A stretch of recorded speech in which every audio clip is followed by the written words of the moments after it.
Yeah. You can get it if you send it out here.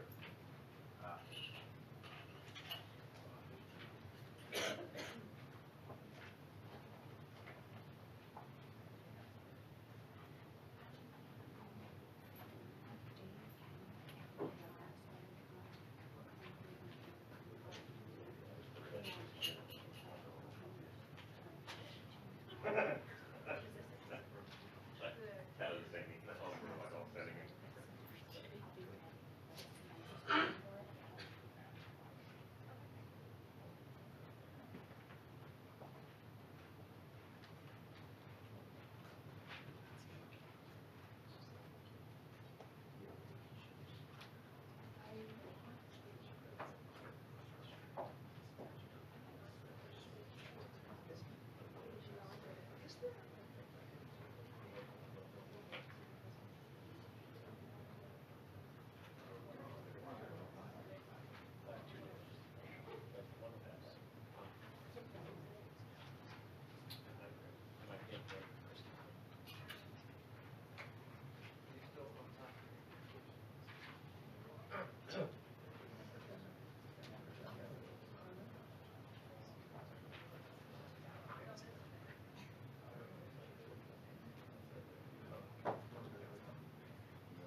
Yes, everyone.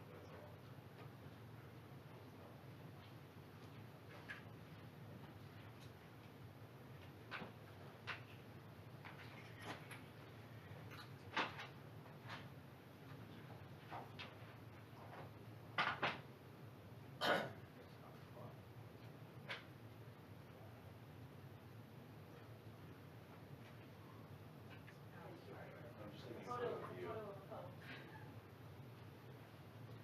Thank you. Hey, I just called Griffin. Yeah, can you hear me? Can you hear me?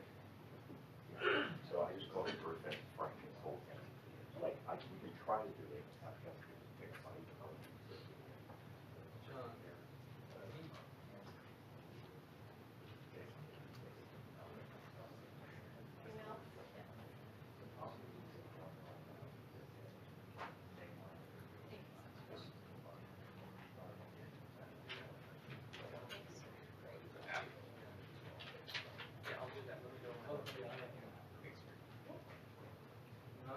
I can do it? Okay. Okay, Jay said we can do it.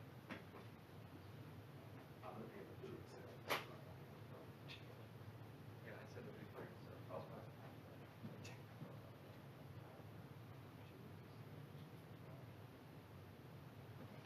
Okay, yeah, no problem. Okay, fine.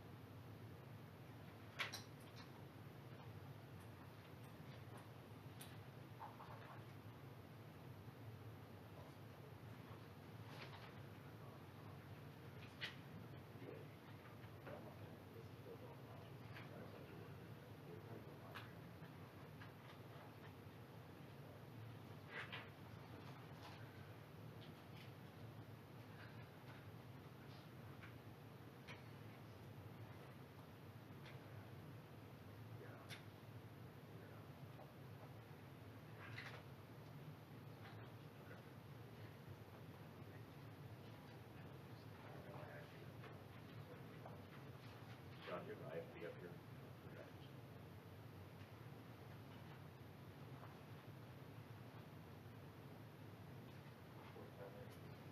Hmm? Yeah, maybe I'll. Sorry, but like, I don't know. I could just be around to just right here.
Good morning.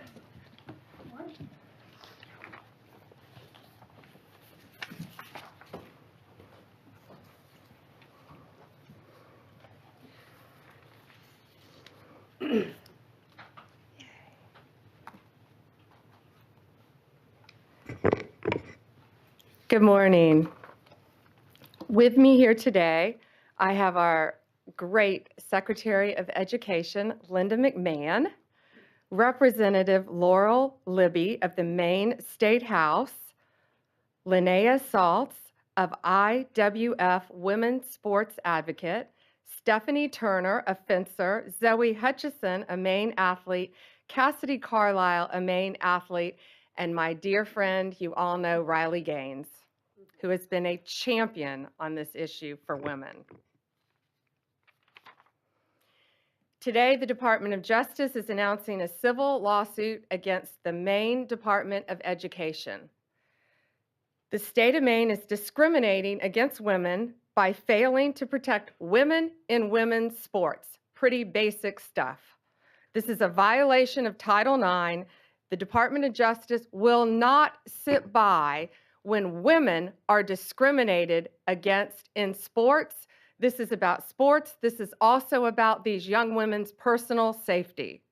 I've met many of these women throughout the past weeks and months, and what they have been through is horrific. We have exhausted every other remedy. We tried to get Maine to comply. We don't like standing up here and filing lawsuits. We want to get states to comply with us. That's what this is about. We have repeatedly notified Maine of its infractions and urged them to remedy the situation to protect women. We've stripped grants from Maine through other departments, and we are going to continue to fight for women. Let me give you some examples. Let me give you a timeline. This timeline, I think, is pretty important. So in February 2024, these are just a few examples. A biological boy started competing in women's ski races and cross-country races in Maine. He came in first in the 5K with a time that would have been 43rd among men. In February 2025, a biological boy won first place in the pole vaulting competition in Maine's indoor track and field meet. He beat every other girl by a significant margin. That qualified him for regional championships. That took a spot away from a young woman in women's sports. Shame on him. February 21st, 2025, President Trump has the governors at the White House. President Trump has the exchange with Janet Mills. He asked her about the issue. Her response, "We'll see you in court." Well, we still didn't sue. HHS and the Department of Ed opened investigations in an attempt to get them to comply. They both found violations. And in March, Maine refused to comply. I want to read you this letter.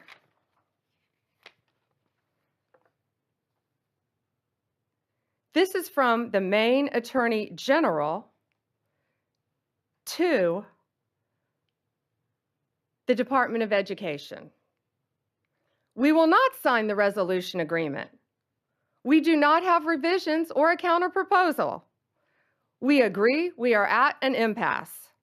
Nothing in Title IX or its implementing regulations prohibits schools from allowing transgender girls and women to participate on girls' and women's sports teams. Well, they must not be reading the same Title IX that we're reading. We believe they are failing to protect women, and it's not only an issue in sports, it is a public safety issue. These boys are allowed to go in women's restrooms. They are allowed to go in the women's dressing rooms and get fully naked and change in biological boys and change clothes in front of these young women. Maine's leadership has refused to comply at every turn, so now we have no other choice. We are taking them to court. What we are seeking an injunction to get them to stop this, stop what they're doing. That's pretty simple. And we are seeking to have the titles returned to the young women who rightfully won these sports. And we are also considering whether to retroactively pull all the funding that they have received for not complying in the past. And I am so proud of these brave young women standing behind me. I see and lots of parents in the front too, and I've met you. Thank you to the parents for supporting your daughters and telling them it's okay to fight back and stand up for what they believe in. Some of these young women have endured vicious injuries too as a result of boys playing in their sports. It's my honor now to introduce to you our Secretary of Education, Linda McMahon.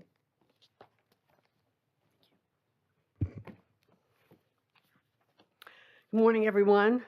I don't think our case could have been stated any better than it was just presented by our Attorney General, Pam Bondi. And I thank you very much for your participation this morning, and I will echo Attorney General's comments about how brave these women are, these young women. And of course, Riley Gaines has been a staunch advocate for the Title IX infractions, since she came on board, and we're so proud to have Riley out there as such a prominent spokesperson. So today we're announcing a weighty development in the Title IX investigation into the Maine Department of Education. We, the Department of Education, analyzed Maine's Education Department for compliance with Title IX of the Education Amendments of 1972, which prohibits sex-based discrimination in any school or education program that receives federal funding. Unfortunately, our investigation has found that Maine continues to willfully violate Title IX and to strip the civil rights of female athletes in the state. And as Pam alluded as well, it's not just about their civil rights, it's about their safety. And we, after our investigation, we found we really had no other choice. We thought the infractions warranted turning them over to the Justice Department for their further investigation. So how do we get here?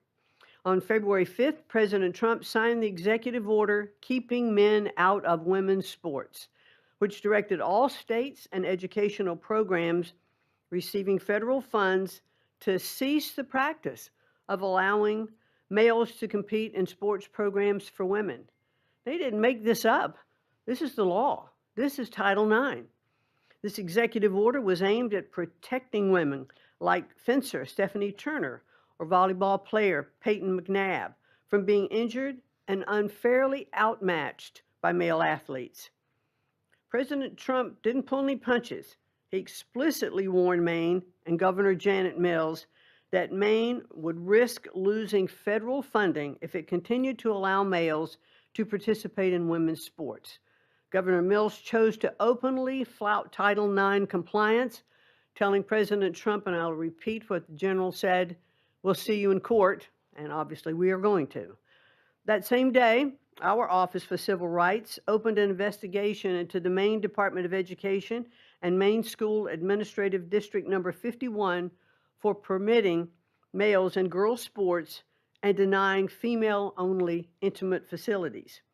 The department's investigation confirmed Maine's Title IX violations, and we offered Maine leaders multiple opportunities to change their policy and to protect women in sports, and they have refused. So now as the DOJ begins their enforcement actions, I hope Governor Mills will recognize that her political feud with the president will deprive the students in her state of much more than the right to fair sporting events. After all, compliance with federal civil rights law is a universal prerequisite for receiving federal funding. The Trump administration could not be any clearer to all states, sports leagues, and educational institutions. We take the violations of women's civil rights very seriously. I have 3 granddaughters, and I want to make sure that they are treated fairly and that they aren't exposed, in dressing rooms. We want to make sure that if you open women's sports or intimate facilities to males, you expose yourself to federal civil rights investigations. Governor Mills will definitely get her wish. We thank you all for being here this morning. Look forward to seeing you later. Thank you, Secretary.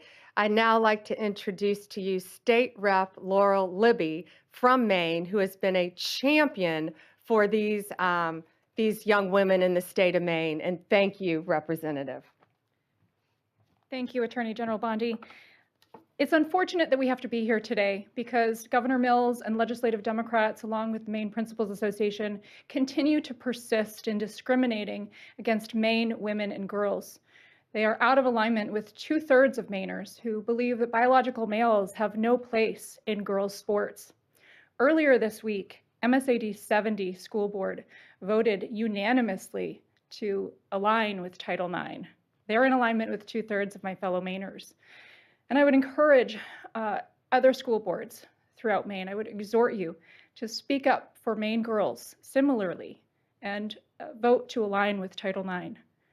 I thank you to the Trump administration and AG Bondi for taking action on behalf of our girls and helping to ensure a safe, fair, and level playing field in Maine.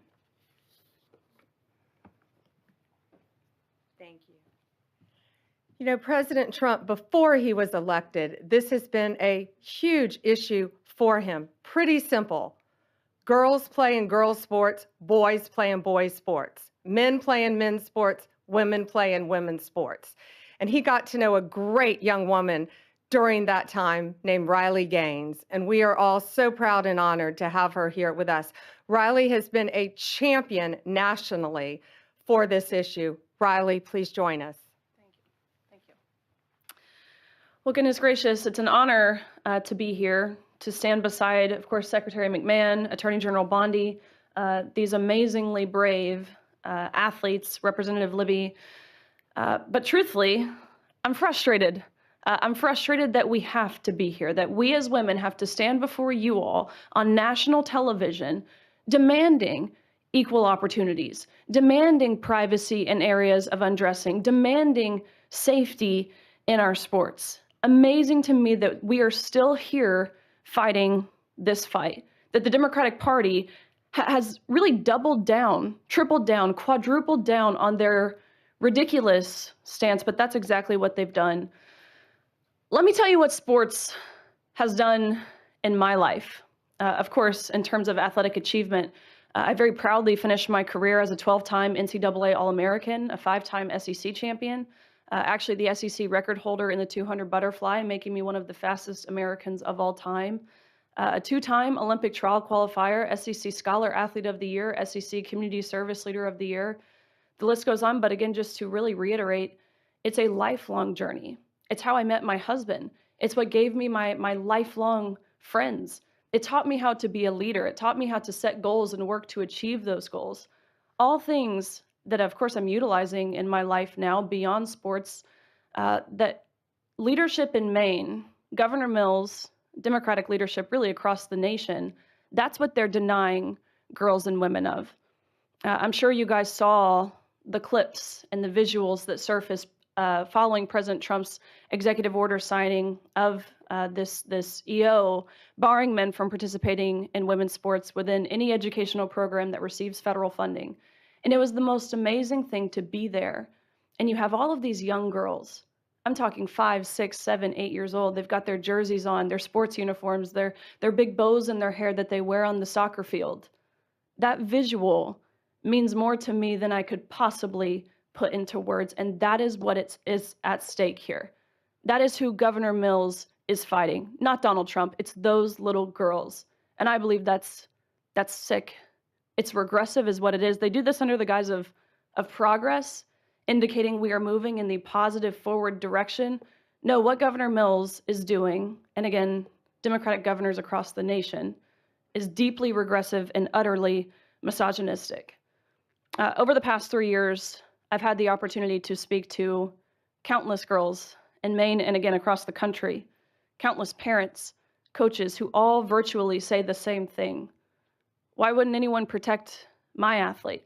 Why wouldn't anyone protect my daughter? Why wouldn't anyone protect me? I've talked to girls who have lost roster spots, of course, podium finishes. I've talked to girls who have been exploited and simultaneously exposed to naked men in intimate areas of undressing. I've talked to girls who have been severely injured in their sports due to a male player on the opposing team. For crying out loud, we have a female representative from Maine, Laurel Libby, you just heard from her. She didn't tell you what happened to her. She lost her ability to vote and to speak on the House floor for defending girls and women, for posting about what was happening in Maine. No, this type of oppression didn't happen in Afghanistan. No, this type of censorship didn't happen in England. It happened right here in America under Democratic leadership. Again, this isn't progress. I would describe this as betrayal. Let this be a notice, these actions that we have seen put forward today by the Department of Justice, by the Department of Education, to all other states who are not willing to comply with federal law, that federal law being Title IX, which is very clear in how it was originally implemented, or at least it should be. We never knew we had to define this word sex until these both elected and unelected bureaucrats started to go through the back door and reinterpret this word to mean what they want it to mean. Originally implemented in 1972, it was only 37 words, very brief. Ultimately, of course, preventing sex-based discrimination. Let this be a notice. California, Minnesota, the likes thereof. If you do not comply with federal law, you do not get to reap the benefits of complying with federal law. Of course, one of those benefits being receiving federal funds. Women are protected and recognized under federal law, again, that law being Title IX. The US government under President Trump, including the Department of Justice, including the Department of Education, will not stand by and ignore when the federally protected rights of women and girls are being violated. Again, that encounter between Governor Mills and President Trump went viral for really all of the right reasons. I think she thought she had this mic drop moment when she said, "I'll see you in court." Guess what? You will, because President Trump is a man of his promises. That was his campaign slogan. That's what we've seen delivered. Promises made, promises kept. This is another one. People, the American people, girls, women, boys, men, old, young, white, black, gay, straight, none of those identity factors matter. We want transparency and we want accountability. Again, we voted overwhelmingly in favor of that on November 5th. And accountability is back in the White House. So I stand before you all today, and I thank you, again, Secretary McMahon, Attorney General Bondi. I thank you on behalf of course, myself, but I think more importantly, my younger sister, of all the women and girls who have dreams, like I did when I was young, to achieve, to succeed in my sport and beyond. So thank you.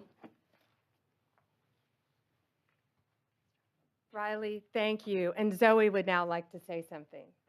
Tell us about your sport too, Zoe. So I compete in soccer and indoor track and outdoor track. And like was mentioned previously today, I had to watch at the Maine Class B State Indoor Track Championship as my close friend and my teammate and other female competitors lost the state championship to a biological male. And this was heartbreaking for me to have to watch. And Riley said that it's betrayal, and that's what it is. It is the job of our elected officials to protect our young female athletes, and they have failed to do that.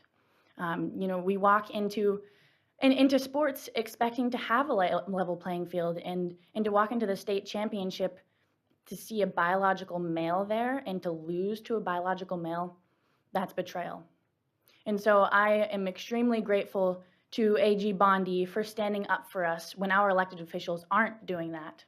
And on behalf of of the girl athletes in Maine, I just want to say thank you all, and I look forward to having a level playing field back after this fight. So thank you. And Cassidy wants to say a few words. My first experience was when I was 13 years old. I was going to change for gym, and I walked into the locker room, and there was a biological male there. From that point on, my junior year, I competed in Nordic skiing and lost to a biological male numerous of times. I am fighting this fight for generations to come.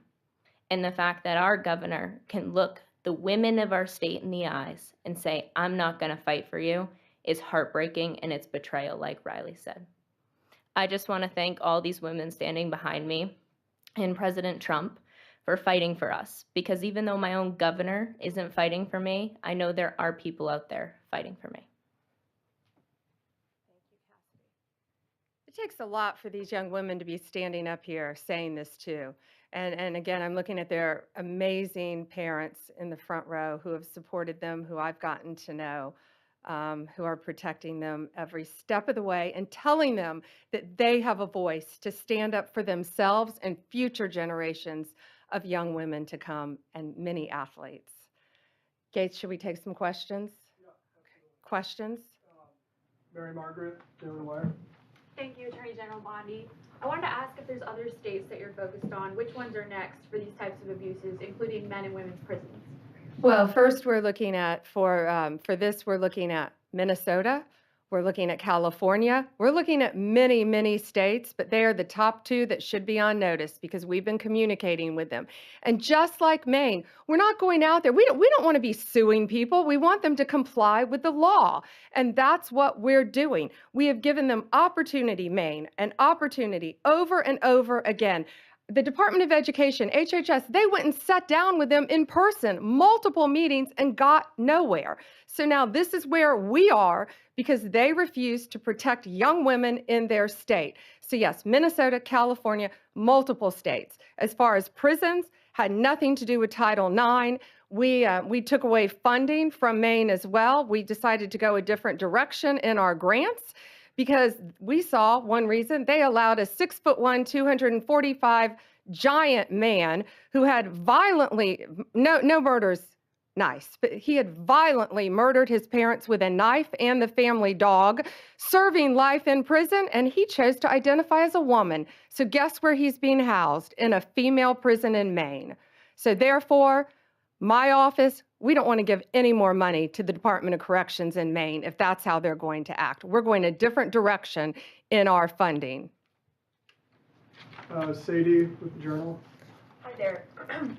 So Maine's governor yesterday said there were maybe at most 2 trans athletes in Maine schools right now. I just was hoping you could talk a little bit about the sort of amount of federal resources that you're putting into this and why that's worth it given the small impact in Maine. And I have a second off-topic question too.